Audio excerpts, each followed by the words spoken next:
This is Art and Society in France, Unit 6, France in the 20th Century. Throughout the 19th century, France colonized many countries. However, during the 20th century, countries such as Vietnam and Algeria would take back their freedom. To the left, we see the Battle of Dien Bien Phu, which was where the French would lose their hold on Vietnam. While these countries were now sovereign, their French influence can be seen even to this day. Both the First and Second World Wars would take place in and around France. The First World War, which began in 1914, would destroy much of France with trench warfare. The French and German governments would sign the Treaty of Versailles in 1918 in hopes of preventing anything like this from happening again. However, within 2 decades, Germany would again invade and over the course of the next 5 years destroy both the cities and countryside of France. Both wars were very detrimental to the country as a whole and greatly impacted French civilians and culture.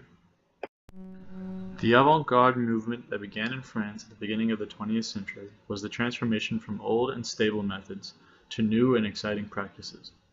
Artists such as Matisse and other Fauvists would begin this radical new wave.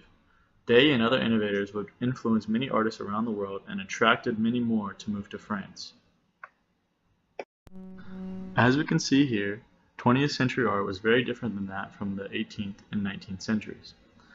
They were full of shifts in style and design, and these paintings showcase some of the abstract and unorthodox methods practiced at the time by artists such as Matisse and Derain.